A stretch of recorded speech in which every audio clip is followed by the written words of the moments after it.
The Ottoman Empire began under Sultan Osman I in 1299 and lasted until 1924, ending with the reign of Abdülmecid II. That's over 600 years of history, and plenty to cover for future videos. However, in this video, I'm going to be focusing on its fall.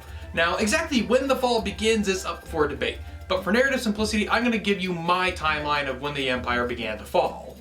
The rise of the Ottoman Empire began with the reign of Osman I in 1299 through the reign of Suleiman the Magnificent ending in 1566. From this point, we have a plateau of the empire going through the death of Suleiman the Magnificent to the Second Siege of Vienna in 1683, which saw the end of the unreversed territorial gains for the Ottomans. The following period from 1683 to 1798 is the decline period, which saw the Ottoman military begin to show signs of it falling significantly behind its European contemporaries. And this military weakness would create the opening for what I believe is the beginning of the Ottomans' fall, Napoleon's invasion of Egypt. The fact that it was another European power that had to drive the French out showed that any European power that could get an army to the Middle East could invade the Ottoman Empire, and the Turks could do nothing about it.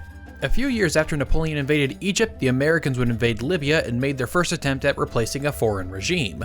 Now, this didn't work, but the fact that the Americans were capable of doing this was a big red flag, and unfortunately for the Ottomans, it wasn't theirs. In the 18-teens, the Serbians rose up against the Ottomans, and although they didn't gain independence, they did win autonomy within the empire.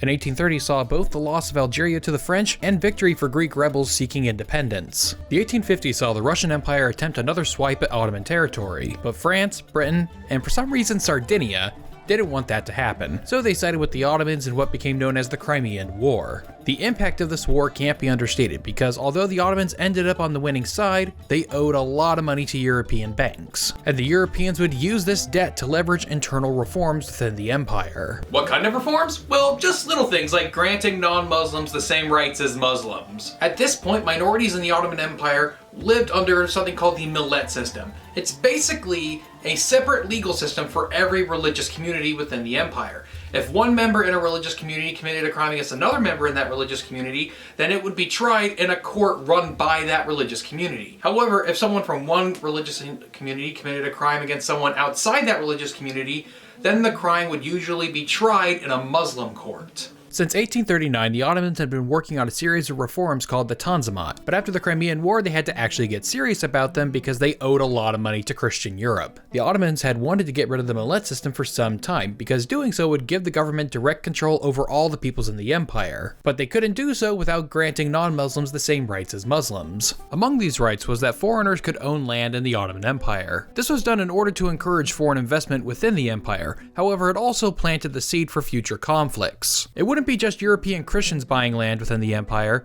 but also Jews. The land law of 1858 required everyone in the Ottoman Empire to register their land holdings with the Ottoman government. Now, some people didn't register their lands with the Ottoman government. Some did this as a form of tax evasion, others did it because they simply didn't trust the Ottoman government, because they feared that this registration would of course be used to raise their taxes or to conscript themselves or their children into military service. However, because they didn't do this, some landowners in villages throughout the Ottoman Empire, oftentimes absentee landlords, registered an entire village's property under their own name and therefore became legal owners of that property.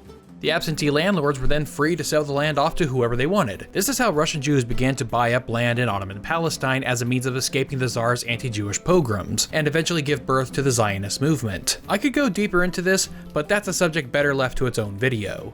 Anyways, along with these reforms, we also saw some economic reforms, such as the opening up of the empire to foreign trade, which was a demand of the Europeans, as well as the establishment of their own foreign courts, where they would try cases involving their own citizens in Ottoman territory. In 1862, we saw the Ottoman provinces of Moldova and Wallachia merged together as Romania and granted autonomy within the empire. The 1860s also saw a brief economic revival for the Ottoman Empire. You see, up to the 1860s, the American South was the biggest exporter of cotton in the world, providing a large sum of the cotton supply used by the European textile industry. Well, the international cotton market was interrupted by the American Civil War, which included a blockade of the southern states, which prevented cotton from reaching Europe. The Europeans needed new suppliers, and this is where Egypt, India, and the Ottoman Empire picked up the slack. And even after the American Civil War ended, the gains made by these other countries weren't completely reversed. But 1873 saw the first worldwide economic depression. The subsequent decline in the world economy saw the sale of cotton and other raw materials from from the Ottoman Empire declined to the point where the government revenue was too small to make interest payments on their debts. In July of 1875, the principalities of Romania and Serbia, along with the regions of Montenegro and Bulgaria, rose up against the Ottomans, receiving support from the Russians, Austrians, Germans, and France. These revolts exacerbated the Ottoman financial crisis, which forced it to declare bankruptcy in October of 1875. The economic crisis resulted in a political crisis that saw the reigning Sultan, Murad V, abdicate, and be succeeded by his brother, Abdul Hamid II, sometimes known as Abdul the Butcher, which will be explained a little later. Abdul Hamid II came to power probably at the worst possible time, with the empire under financial constraints, revolts in the Balkans, and foreign pressures on both of those issues. The Europeans held a meeting in the Ottoman capital in 1876 to discuss a resolution to the crisis going on in the Balkans. During this crisis, Abdul Hamid II introduced a new constitution for the Ottoman Empire to the great powers in hopes that this would convince them that they were making significant reforms so the Europeans could withdraw their presence from the empire and leave the Turks to their own internal affairs. But the great powers are all like, yeah, no, we're gonna need more than this. Despite that, the constitution still went into effect in late 1876, with the first parliament being elected in early 1877. This parliament wouldn't have much time to operate because Russia declared war on the Ottomans in April of that same year. Abdul Hamid II would use the war with Russia as an excuse to, temporarily, suspend the constitution until the international crisis was settled. Things weren't going too well for the Ottomans, so the other great powers of Europe decided to intervene, not so much out of sympathy for the Ottomans, but out of fear of the Russian advance. So in the summer of 1878, the Congress of Berlin decided that Romania, Serbia, and Montenegro would become fully independent states, while Bulgaria would be made an autonomous principality within the Ottoman Empire. On top of that, Austria-Hungary was allowed to occupy the provinces of Bosnia and Herzegovina, while Britain was allowed to occupy Cyprus, which functionally separated those provinces from the empire. The 1880s would see France join Tunisia and Britain take Egypt. However, those countries had long since cut de facto ties with the Ottomans, but Constantinople didn't take the hint until they were literally occupied by someone else. After the Congress, the Armenians became somewhat restless. As a religious minority, they always faced some level of discrimination from the Turks, even after the Tanzimat. Being Orthodox Christians, they hoped that all Armenian lands would one day be under the control of the Russian Empire, but Abdul Hamid II was aware of these aspirations. The Sultan believed that the weakening state of the Ottoman Empire was the fall of predacious Christian countries, and in turn saw the Christian Armenians as a fifth column that would aid the Christian imperialists in wars with the Ottomans. And the thing is, he wasn't entirely wrong to think this. Yes, the Christian nations were taking advantage of a weakening Ottoman Empire, but it would be incorrect to say that it was the Christians' fault that the Ottomans were weak in the first place. Most Ottoman historians agree that the weakness the empire had towards the ends was largely self-induced, due in large part to resting on their laurels during the Long Plateau in the 17th century. It's also not crazy to distrust the Christians within the empire, especially those who live in territories that are constantly being invaded by the Russians. During each conflict between Russia and the Ottomans, the Balkan and Armenian Christians sided with the Russians, or at the very least they collaborated with them once the Russians are occupying their territory. However, none of this would justify what the Ottomans had done to them or what they would do to them. The 1890s would see several massacres of the Armenians when they assembled in protest of the Ottoman regime. Police units, along with zealous Muslim Ottomans, would attack and massacre these protesters. These massacres against the Armenians would usually overflow into indiscriminate attacks on Christians in general. The most conservative estimate for the number of casualties is about 80,000, with the numbers reaching as high as 400,000. These massacres were called the Hamidian massacres by the foreign press, named for the Sultan whose hostility towards Christians was blamed for it. This, along with harsh treatment of Bulgarians during the Balkan crisis in the 1870s, got Abdul Hamid II the title of the Butcher. Around the turn of the century, the Ottomans tried reforming themselves to either stall or reverse the weakening state of the empire. They did this by buddying up with the Germans, having the German military train the Ottoman military, along with allowing the Germans to build railroad and telegraph lines within the empire. Kaiser Wilhelm II got along with Abdul II pretty well, seeing him as a handy ally in the fight against the Western liberalism of France, Great Britain, and the United States. And this is where we get to the Young Turks. Of course! No. I meant the Young Turks that perpetrated the Armenian genocide, not the ones that simply deny it ever happened. The Young Turks were a reformist movement in the early 20th century Ottoman Empire, but much is misunderstood about them. They're normally portrayed as a monolithic organization with a single set of goals, but in reality, the Young Turks were a collection of groups whose only agreed on position was that the empire could not continue as it was. Some Young Turk groups just wanted a change in policies from Abdul Hamid II, while others wanted to abolish the sultanate and change the Ottoman Empire into a secular constitutional republic.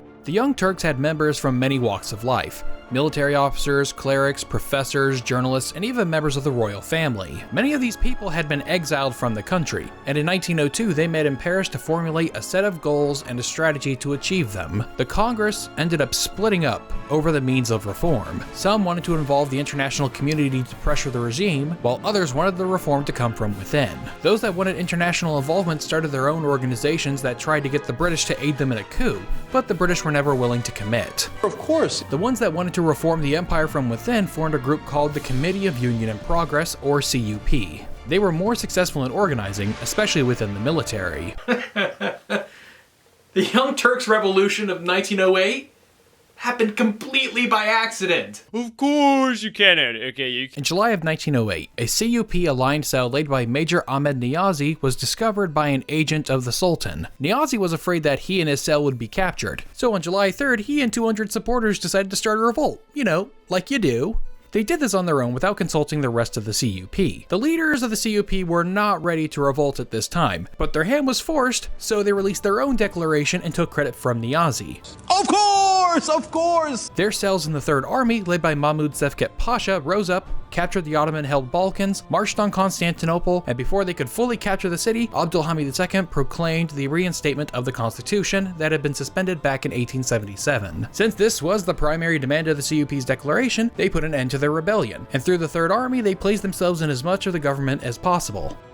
A new parliament was elected and included members of the CUP as well as other Young Turk organizations, such as the ones that preferred to seek foreign intervention into the Ottoman Empire. And unfortunately for them, their own dysfunctionality would prevent them from putting forth any kind of meaningful reforms. The new regime would be put to a test against foreign powers in late 1908, when Austria-Hungary announced their official annexation of Bosnia-Herzegovina, which they had been occupying since 1878. The island of Crete would also announce its independence and later annexation by Greece. The biggest territorial loss was Bulgaria declaring independence, leaving very little left of the Ottoman Balkans. These territorial losses, combined with some unpopular social policy that tried to discourage Islamic dress, resulted in a counter-coup in April of 1909 that temporarily restored Abdülhamid II to his pre-revolution powers. The counter-revolution was put down by the Third Army under Şevket Pasha, which also forced Abdülhamid II to abdicate the throne in favor of his brother, Mehmed V, who as Sultan was little more than a figurehead. And things weren't going to get better from the Ottomans from here. In 1912, the Italians annexed Libya, which triggered the Balkan Wars, which saw the Ottomans lose almost everything except territory surrounding Constantinople. The failed policies of the Ottoman government during the First Balkan War pushed the CUP into another coup in 1913, led by the three Pashas, Mehmed Talat, Ismail Enver, and Ahmed Jamal, who would rule the empire through World War I. The Ottomans basically had to fight everywhere. They were fighting the Russians in the Caucasus, fighting the Romanians, Serbs, and Greeks in the Balkans, as well as fighting the British in Palestine, Mesopotamia, and in Gallipoli, along with the Arabs who were riled up by T.E. Lawrence with promises of an Arab caliphate. Genocide is a new word combining the Greek word genos meaning race or group, with the root of the Latin sidere meaning to kill. Dr. Raphael Lemkin, who is a professor of law at Yale University and specializing in teaching matters about the United Nations. Dr. Lemkin is the man who created the word genocide. Dr. Lemkin, could you give us a little background on how you came to be interested in this genocide? I became interested in genocide because it happened so many times. It happened to the Armenians, and after the Armenians, Hitler took action. During the Great War, the Ottomans engaged in genocidal actions towards the Armenians, which resulted in the death of 1.5 million people. They were not the only ones who suffered from this genocidal rampage. Assyrians and Greeks were also targeted by Ottoman soldiers and mobs, making this not just an Armenian genocide, but a Christian Holocaust. This is another big topic better left to its own video, but let's just say that there is a vibrant denial community on the internet. And there's this one little group that denies it called the Government of Turkey. Okay, look it up.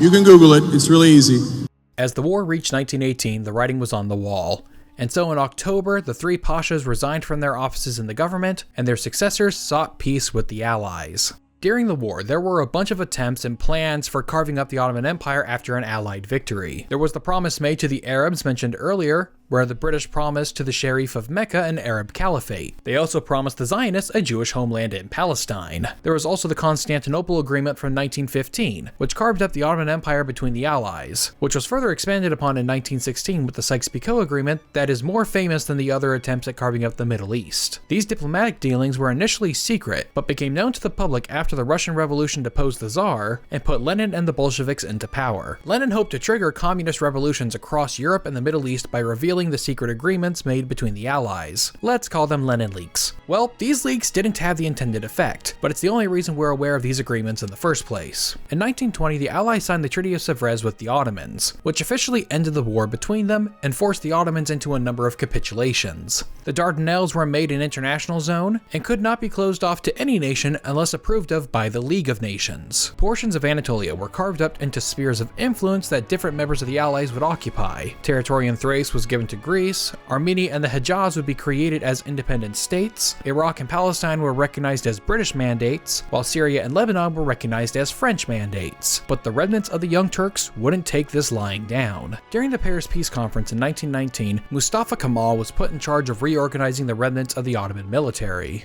At this same time, officials from the Ottoman government began organizing civilians into resistance groups to thwart and undermine the Allies' political goals within the empire. With the army under his control, Mustafa Kemal launched what is referred to as the Turkish War of Independence. In this fight, they pushed the Allied armies out of Anatolia, which earned Mustafa Kemal the title of Ataturk, meaning Father of Turkey. This ended with the Treaty of Lausanne, which replaced many of the provisions in the Treaty of Sèvres. There would be no occupation or partition of Anatolia, while the Turks agreed to recognize their loss of everything outside of Anatolia, except for the city of Constantinople and the surrounding territory. Before the Treaty of Lausanne, the Grand National Assembly of Turkey had formed as an interim government for the Ottoman Empire, and it voted to abolish the Sultanate on November 1st, 1922, which gave a formal end to the Ottoman Empire. The last Sultan, Mehmed VI, left the city of Constantinople on a British ship and went into exile for the rest of his life. But there was one last vestige of the Ottoman Empire left, the caliphate itself. There were two separate institutions for the rule of the Ottoman Empire. There was the Sultanate and the Caliphate. The Sultan was a secular ruler, while the Caliph was a religious one. Both of these positions were occupied by the same person at the same time at all points, and depending on what the person was doing, he was acting either as Sultan or as Caliph. When the Grand National Assembly abolished the Sultanate, this initially left the Caliphate still in place, meaning that there was still a religious leader. And when the former Sultan, Mehmed VI, went into exile, his brother, Abdülmecid II, became the Caliph. A year later, on October 29, 1923, the Grand National Assembly declared Turkey a republic, and on March 3, 1924, they officially ended the Caliphate, putting an official end to the last vestiges of the Ottoman Empire. Abdülmecid II would die in 1944, and was buried in the city of Medina upon the order of King Saud of Saudi Arabia. And thus ended the over 600-year-old Ottoman Empire. Its death has left a complicated legacy on the Middle East and Europe. Some like to claim that the Middle East would be more peaceful today had the Ottoman Empire survived. However, I'm not so certain of this, just due to how little cohesiveness there was within the Ottoman Empire by the end. Now, I'm going to stay in my own lane in this video, but if you want me to take a look into these what-ifs at some future point, then let me know down in the comments below. Now, if you're interested in hearing a more detailed story about the fall of the Ottoman Empire, then boy do I have a plug for you. Along with the Casual Historian YouTube channel and website, I also have another web-based project called the History of the Modern Middle East podcast. You can find it at historyofthemodernmiddleeast.com or on most major podcasting services. As of the release of this episode, I should be getting just about to the Balkan Wars, which sort of sets off the final dominoes for the fall of the Ottoman Empire. So you can pick up there and then catch up really quickly. If you're interested in digging into this subject more, I have my sources along with Amazon affiliate links down in the description below. Buying those books or anything else through those Amazon affiliate links financially supports this channel.